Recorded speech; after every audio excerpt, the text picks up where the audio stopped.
Hi guys, कैसे हो आप सब। नो डाउट आपने थंबनेल देख के ही वीडियो स्टार्ट किया होगा। इस वीडियो में यह बताया गया है कि आप ओनली 4 बुक से या 4 सोर्सेज से पढ़ के आप सिलेक्शन कैसे ले सकते हो, वो भी चाहे आपकी इस टाइम पे तैयारी जीरो लेवल पे क्यों ना हो। गाइस, जब मैंने लास्ट के 3 वीडियो बनाया जिसमें फिजिक्स और केमिस्ट्री के बारे में बताया, तो कोई बच्चों का था कि बायो के बारे में बताइए दीदी, फिजिक्स में बहुत हेल्प हो रही है। आप सबका इतना प्यार देख के मुझे खुद में मोटिवेशन आ रहा है कि मुझे और बच्चों की हेल्प करनी चाहिए, जिससे कि वो एक बेस्ट मेडिकल कॉलेज में जा सके। यदि यार ये है कि नहीं कि हमें किसी ने गाइड किया तो आज हम मेडिकल कॉलेज में हैं, तो हमारा भी फर्ज बनता है कि हम भी अपने छोटे भाई बहनों को या फिर आप जब तैयारी कर रहे हो सबको गाइड करें, जिससे कि यदि आप में एक छोटी सी उम्मीद है कि मेरा सिलेक्शन हो सकता है, वो पूरी 100% में चेंज हो सके। तो गाइस, जब फिजिक्स का मैंने बताया था कि आपको बस यूनिवर्सल सोल्व करनी है, तो वो बेस्ट तरीका है।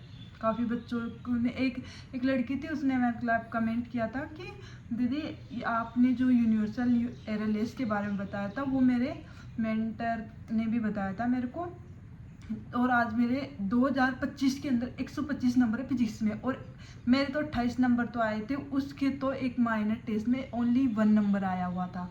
तो गाइस, वो मैसेज देख के मैं बिल्कुल ऐसे हो गई थी कि यार मतलब काफ़ी ज़्यादा बच्चों की हेल्प हो रही है मेरे इस वीडियोस से। तो गाइस, आज मैं आपको बताऊंगी कि आपको कौन कौन सी बुक पढ़नी है। तो गाइस, यदि आप मेरे को फॉलो करते हो तो प्लीज़ एक अच्छी तरह फॉलो करना, जिससे कि आप कम सोर्सेज में बेस्ट मेडिकल कॉलेज में जा सको, और आपको कम टाइम में बिल्कुल ऐसे फ्री, आपको मतलब ज़्यादा जोर लगाने की जरूरत नहीं कि मुझे ये भी पढ़ना है, वो भी पढ़ना है, वो भी पढ़ना नहीं। नीट ये चीज़ नहीं मांगती। नीट मांगती है रिवीजन, कंसिस्टेंसी एंड आपका कितना डेडिकेशन है उस चीज़ को पाने के लिए, बस। यदि आपके अंदर इन तीनों में से एक भी चीज़ नहीं है तो आपका सिलेक्शन नहीं हो सकता है। आपके पास तीनों चीज़ होनी चाहिए। तो गाइस, मैं आपको बताऊंगी कि आप बहुत कम चीज़ों में आप कैसे सिलेक्शन ले सकते हो। तो गाइस, सबसे पहले हम बात करते हैं फिजिक्स की।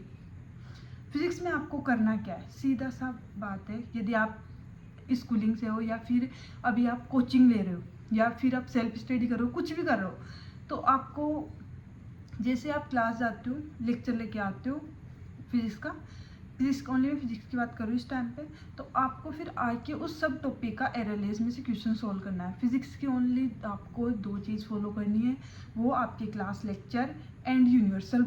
इसके अलावा आपको कुछ भी सोल्व नहीं करना, प्लीज़ मत करना।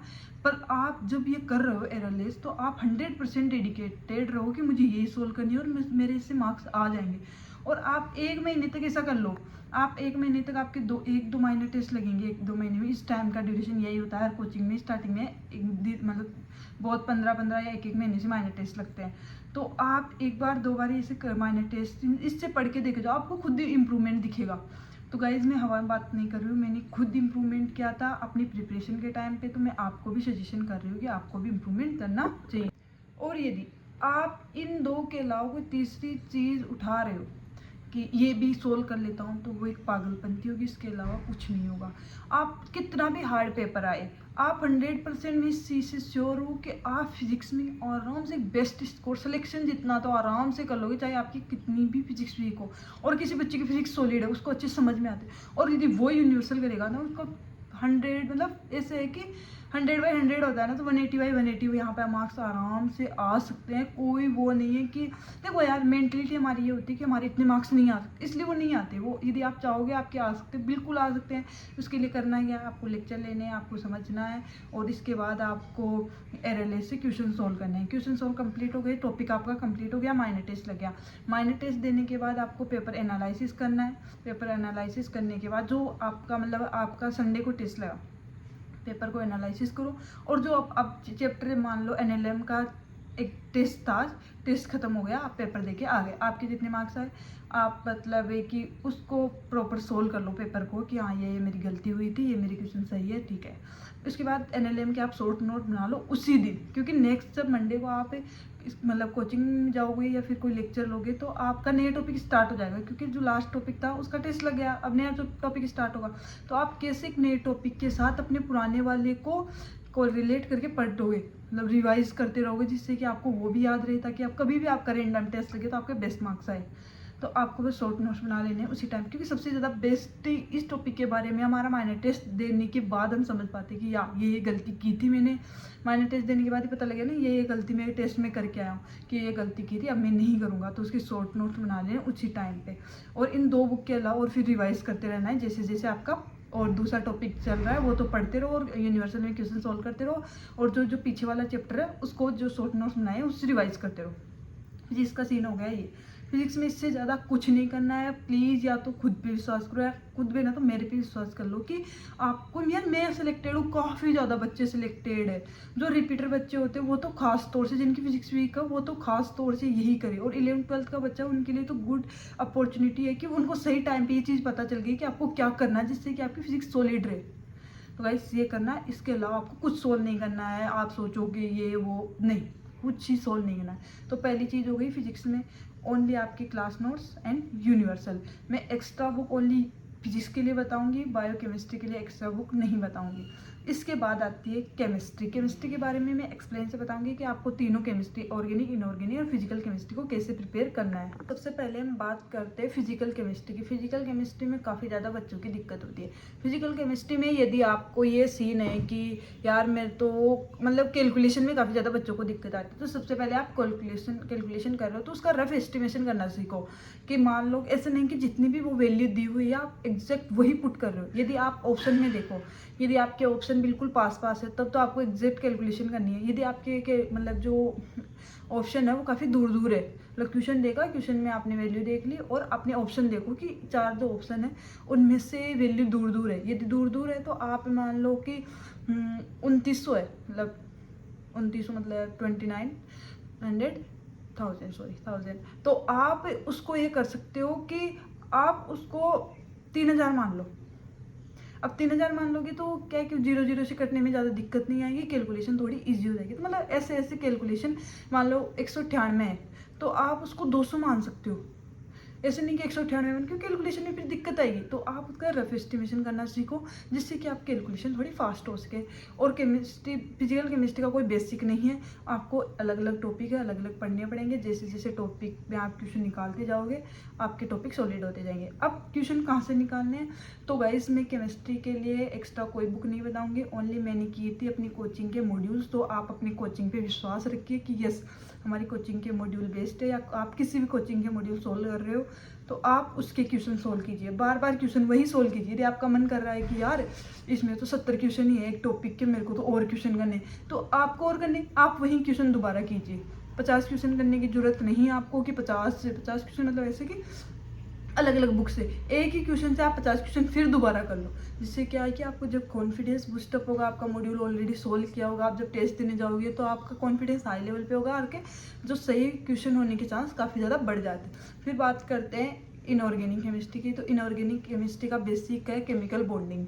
यदि आपको इनऑर्गेनिक केमिस्ट्री समझ नहीं आती है तो आप केमिकल बॉन्डिंग अच्छे से कर लीजिए, और कहीं से नाम ले तो यूट्यूब से कहीं पे कोई बढ़िया सी लेक्चर देखिए, नोट्स बनाइए, और फिर एनसीईआरटी को पढ़ते रहिए साथ के साथ। एनसीईआरटी पढ़नी है और कोई भी एक्स्ट्रा बुक या मॉड्यूल नहीं पढ़ना है।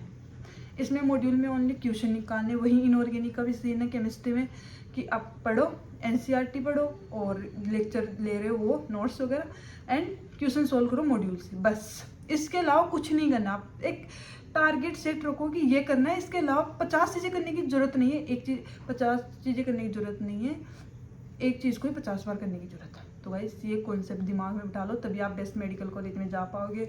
और कई लोगों का सपना है एम्स दिल्ली जाना, तो वो भी आराम से पूरा होगा यदि आप एक पर्टिकुलर टाइम पे बेस्ट प्लान बनाओगे। और अब वो प्लान बनाने का टाइम आ गया है, क्योंकि अब नीट 2026 के भी ज़्यादा दिन दूर नहीं है, ओनली 10 महीने हैं। तो आप जितना ज़्यादा कर सकते हो कि मुझे बेस्ट मार्क्स लाने हैं, तो गाइस बिल्कुल करना। देखो यार कितना पसीना आ रहा है तुम्हारे लिए वीडियो बनाने के चक्कर है। और फिर बात करते हैं ऑर्गेनिक केमिस्ट्री की। ऑर्गेनिक केमिस्ट्री में आपको करना क्या है, ओनली आपको जो क्लास में टॉपिक हो रहा है वो करना। और कई बच्चों की ऑर्गेनिक केमिस्ट्री में बेसिक कमज़ोर, कई बच्चे बोल रहे थे कि आवाज़ कम आती है दीदी, बेसिक कमज़ोर है। तो बेसिक कमज़ोर है तो आपको पढ़ना क्या है, उसके लिए जनरल ऑर्गेनिक केमिस्ट्री, वो टॉपिक आप अपना सॉल्व कर लो, क्योंकि उसमें रिएक्शन मैकेनिज्म वगैरह सब है हर टॉपिक में, फिर वही रिपीट होते हैं। तो गाइस फालतू पैनिक होने की ज़रूरत नहीं है, बहुत अच्छे से प्लान बनाना है और उसको अप्लाई करना है जिससे आप बेस्ट मेडिकल कॉलेज में जा सको।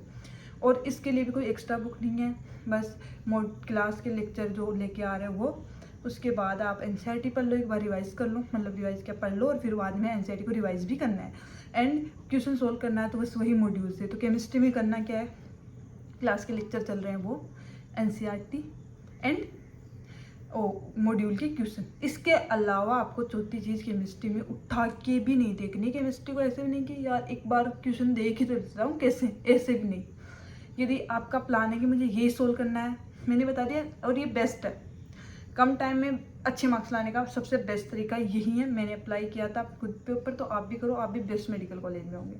उसके बाद आती है बायो। अब बायो कैसे पढ़े, तो देखो गाइस बायो बहुत ज़्यादा इंटरेस्टिंग है। हम बायो के स्टूडेंट हैं तो नो डाउट बायो तो इंटरेस्टिंग है, लेकिन काफ़ी ज़्यादा बच्चों की दिक्कत आती है। देखो यार, हिंदी मीडियम वाले बच्चों को भी काफ़ी ज़्यादा दिक्कत आती है, क्योंकि इंग्लिश मीडियम में तो जो क्वेश्चन आते हैं ना एनसीईआरटी के, वो डिट्टो आते हैं। इंग्लिश के एनसीईआरटी में वो direct same to same line उठी हुई होती है, लेकिन हिंदी की क्या है कि इंग्लिश का पेपर बनता है, फिर हिंदी में उसको कन्वर्ट किया जाता है, फिर जाके पेपर आता है, तो लैंग्वेज में थोड़ा डिफरेंस आ जाता है, जिससे बच्चों को समझने में काफ़ी ज़्यादा दिक्कत आती है।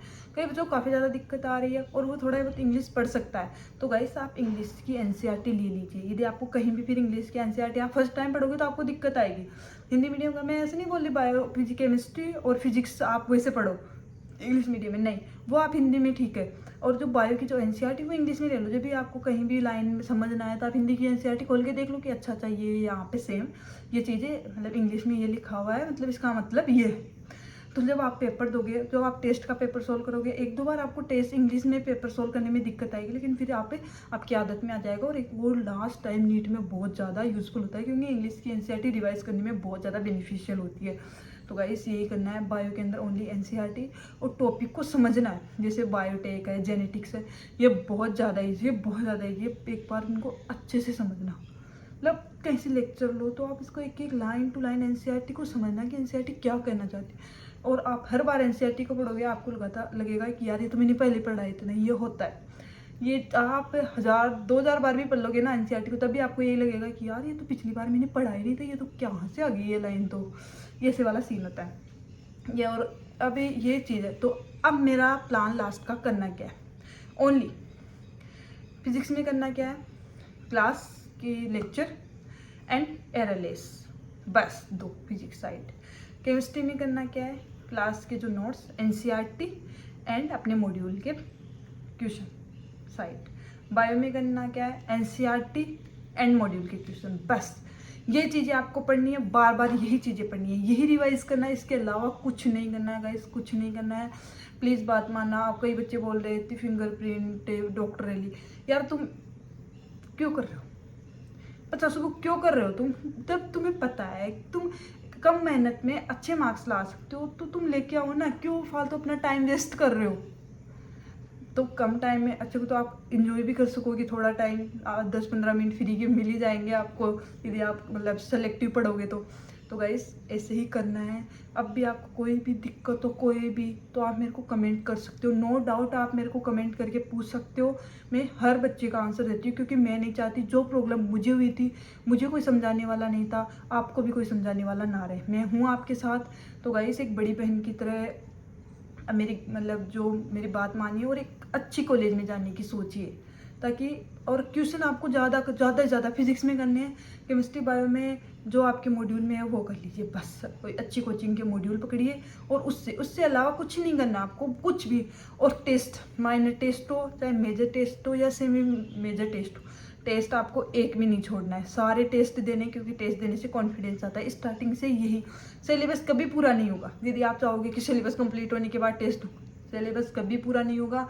जितना आपने पढ़ा है उसी के साथ टेस्ट देना स्टार्ट कीजिए, अच्छे से पेपर सोल्व कीजिए, इसी के साथ बने रहिए। और कोई भी दिक्कत हो तो आप मेरे को कमेंट में कीजिए, आपकी दीदी आपके साथ है। बाय।